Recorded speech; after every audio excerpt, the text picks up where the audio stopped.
kumpital yaccingal sakite bandraɓe yaccingal non kadi nandungal e gonga fewungal yodungal yurungal e leydi negene bisa kumpital ajil artaze ajil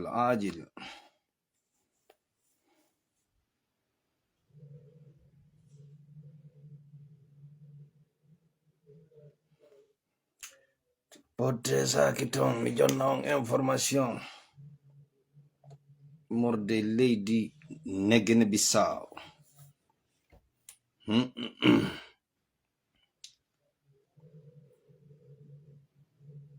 sali arrêtez mes dido temet tato enya urgent très urgent fewndi kon e leydi Guinée Bissau. Yes I 1440 ali ajil no yacci kumpitangal très urgent bandraɓe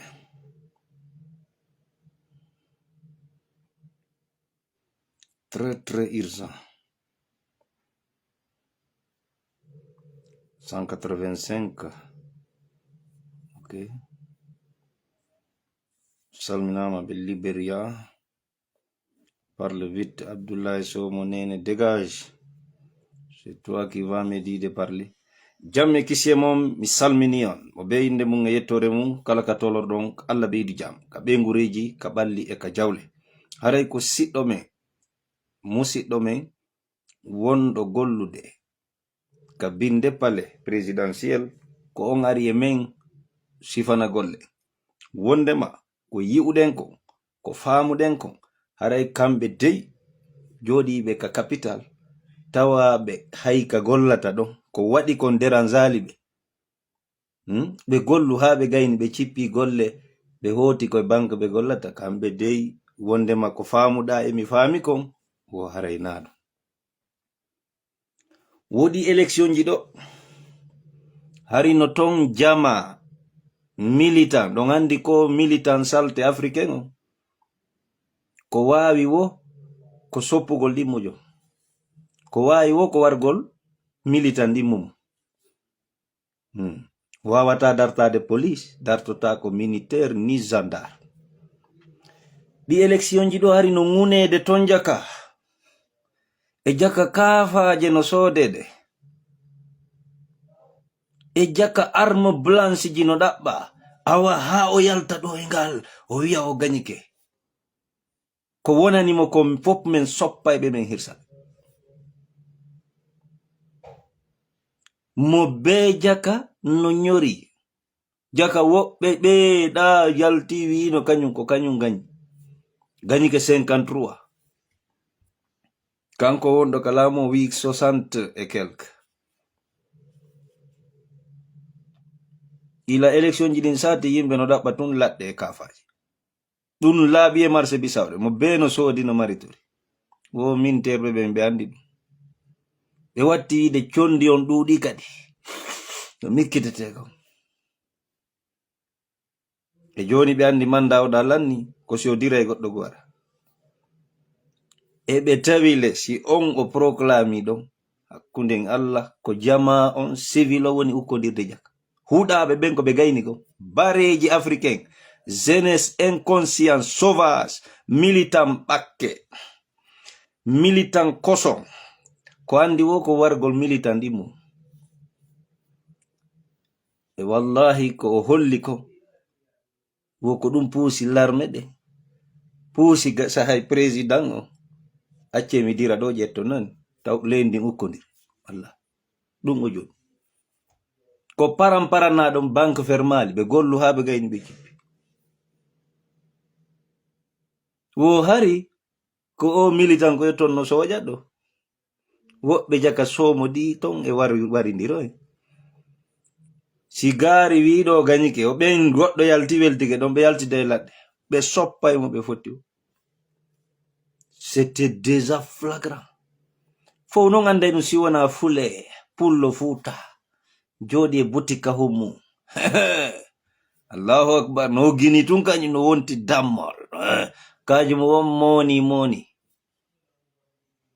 cherche pas à se former ni s'informer rien de tout no jodi wono dabbat tamaru e tawetene don be hirsi koko wadi do jaka koko moƴƴi koko weltorte jaka na ko monante haray ko wattango yila sibbe e non ko wono ga binde présidence ko wadi fara do fo ibe ka banque don be golde be gollu habe gayni be cippi gol be yehi be jetti oda landon be ni arga ka chef état major be opposant terroriste ko falano yo ukkondire benno be jetti be nabirika kan haray wonata o kudeta rien ndare jaka ka be jodi e gatabuno rien ne confirme ko ndarugol ko honno piji arta haray ko dum woni ko humpiti den telemma e leydi Guinea Bissau haray nonon ka sengo TikTok kasa no wode mo wona ben Guinea Bissau to humpiti be buri de do kumpite humpiti de moi j'ai eu peur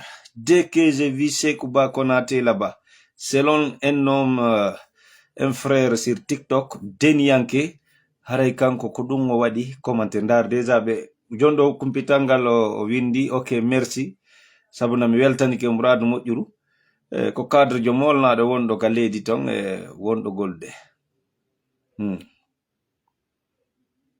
Allah ɓurtu fabade militant africain sans mentalité arrêtons d'avoir la haine entre nous le bas peuple sinon on sera maudit à vie à l'éternité. Pourquoi avoir pensé? Pourquoi avoir raisonné?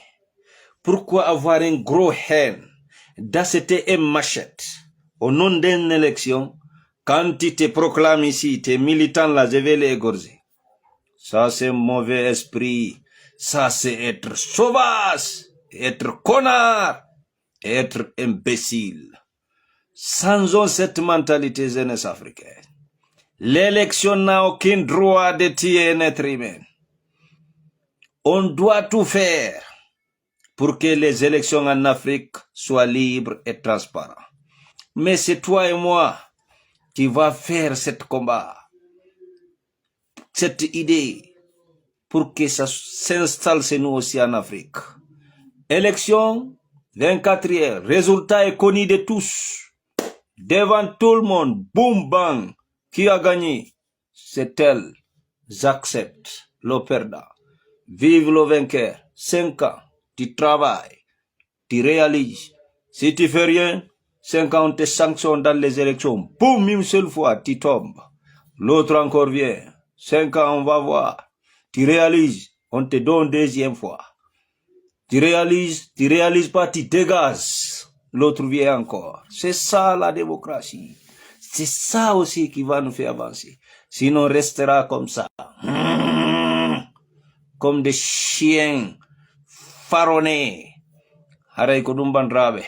Haray onon sengo ka Facebook do mi acciti on. Menen ka TikTok do.